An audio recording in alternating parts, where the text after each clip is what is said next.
Kamala Harris. Let's have a good debate. Nice to see you. Have fun. Thank you.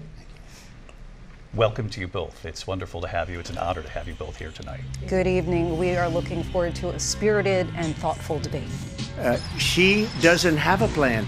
She copied Biden's plan, and it's like 4 sentences, like run, spot, run. First of all, it's important to remind the former president you're not running against Joe Biden, you're running against me.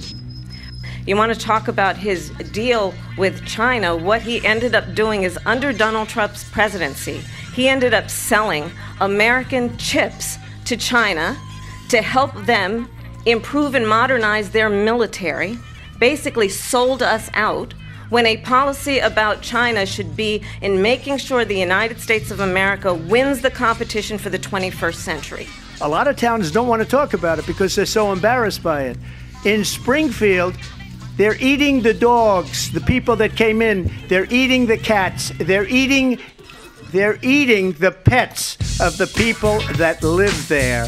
And this is what's happening in our country, and it's a shame.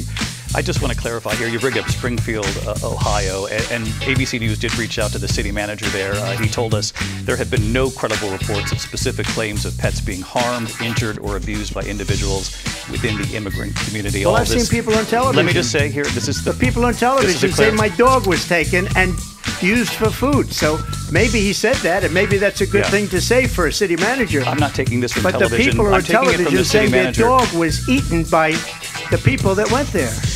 Again, Springfield city manager says there's no evidence of that. Vice President Harris, I'll let you respond to the rest of what you've heard. You talk about extreme. They have abortion in the 9th month. They even have, and you can look at the governor of West Virginia, the previous governor of West Virginia, not the current governor, who's doing an excellent job, but the governor before, he said the baby will be born and we will decide what to do with the baby. In other words, we'll execute the baby. The governor of Virginia said we put the baby aside and then we determine what we want to do with the baby. President Trump, there is no state in this country where it is legal to kill a baby after it's born. Madam Vice President, I want to get your response to President Trump.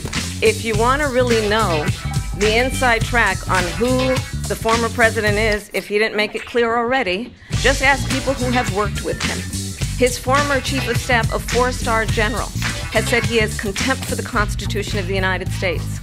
His former national security advisor has said he is dangerous and unfit. His former secretary of defense has said the nation, the republic, would never survive another Trump term.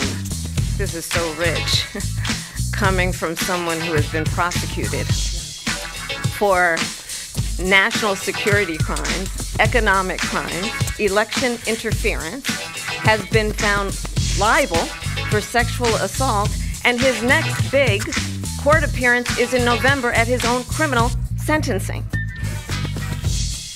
I was at the Capitol on January 6th.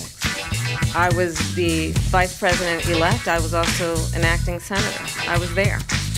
And on that day, the President of the United States incited a violent mob to attack our nation's capital, to desecrate our nation's capital. On that day, 140 law enforcement officers were injured, and some died. And understand, the former president has been indicted and impeached for exactly that reason. But this is not an isolated situation.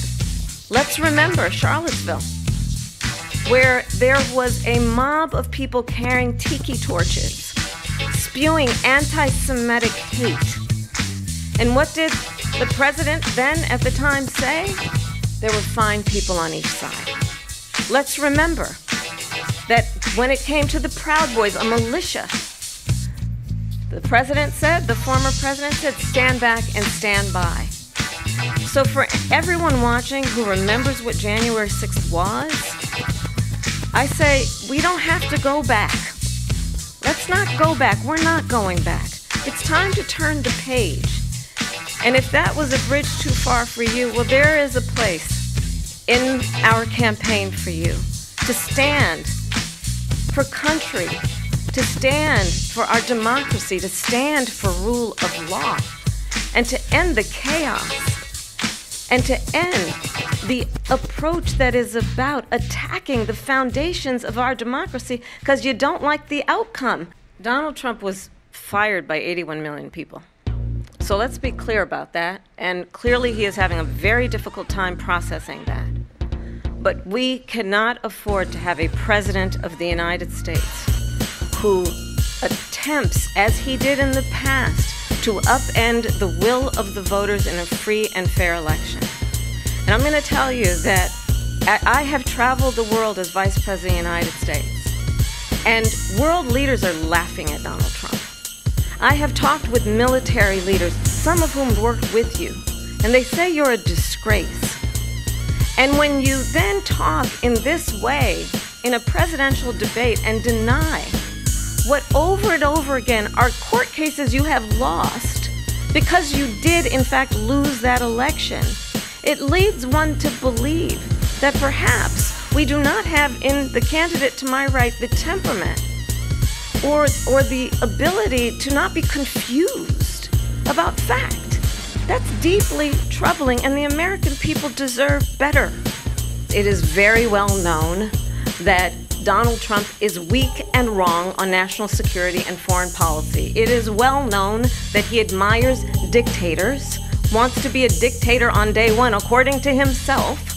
It is well known that he said of Putin that he can do whatever the hell he wants and go into Ukraine. It is well known that he said when Russia went into Ukraine, it was brilliant.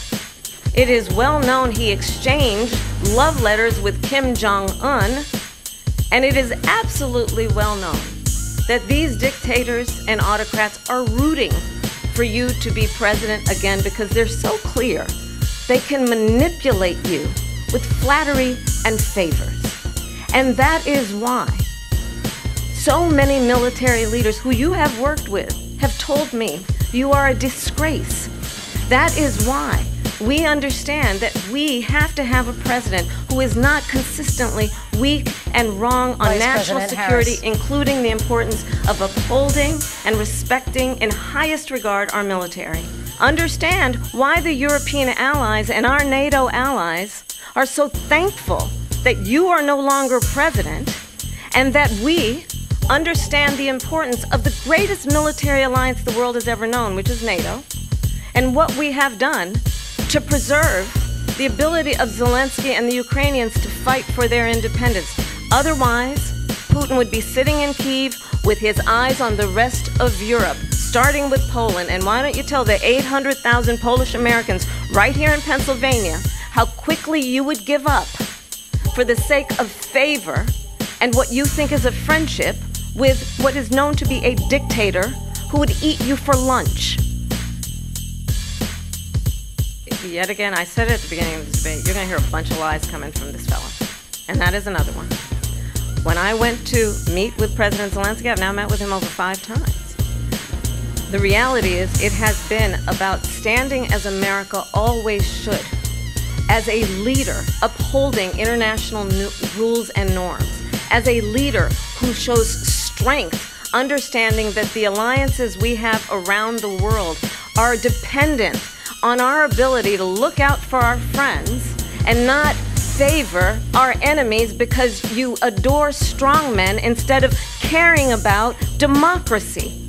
And that is very much what is at stake here. The President of the United States is Commander-in-Chief, and the American people have a right to rely on a president who understands the significance of America's role and responsibility in terms of ensuring that there is stability and ensuring we stand up for our principles and not sell them for the benefit of personal flattery. Donald Trump, when he was president, negotiated one of the weakest deals you can imagine. He calls himself a deal maker. Even his national security advisor said it was a weak, terrible deal. And here's how it went down. He bypassed the Afghan government. He negotiated directly with a terrorist organization called the Taliban. The negotiation involved the Taliban getting 5,000 Taliban terrorists released. And get this, and The president at the time invited the Taliban to Camp David, a place of storied significance for us as Americans, a place where we honor the importance of American diplomacy, where we invite and receive respected world leaders. And this former president, as president, invited them to Camp David because he does not again appreciate the role and responsibility of the President of the United States to be commander-in-chief with a level of respect.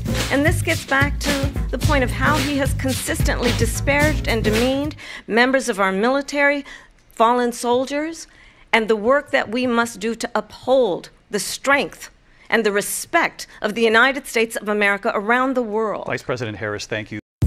Mr. President, you recently said of Vice President Harris, quote, "I didn't know she was black until a number of years ago when she happened to turn black, and now she wants to be known as black." I want to ask a bigger picture question here tonight. Why do you believe it's appropriate to weigh in on the racial identity of your opponent? I don't, and I don't care. I don't care what she is. I don't care. You make a big deal out of something. I couldn't care less. Whatever she wants to be is okay with me. But those were your words, so I'm asking. I don't know. I mean, all I can say is I read where she was not black, that she put out, and I'll say that. And then I read that she was black, and that's okay. Either one was okay with me. That's up to her. That's up to her. Vice President Harris, your thoughts on this? I think it's, I mean, honestly, I think it's a tragedy that we have someone who wants to be president who has consistently, over the course of his career, attempted to use race to divide the American people. You know, I do believe that the vast majority of us know that we have so much more in common than what separates us, and we don't want this kind of approach that is just constantly trying to divide us, and especially by race. And let's remember how Donald Trump started. He was land, he owned land, he owned buildings, and he was investigated because he refused to rent property to black families. Let's remember, this is the same individual who took out a full-page ad in the New York Times calling for the execution of 5 young black and Latino boys who were innocent, the Central Park 5. Took out a full-page ad calling for their execution. This is the same individual who spread birther lies about the first black president of the United States. And I think the American people want better than that, want better than this. I intend to be a president for all Americans and focus on what we can do over the next 10 and 20 years to build back up our country by investing right now in you, the American people.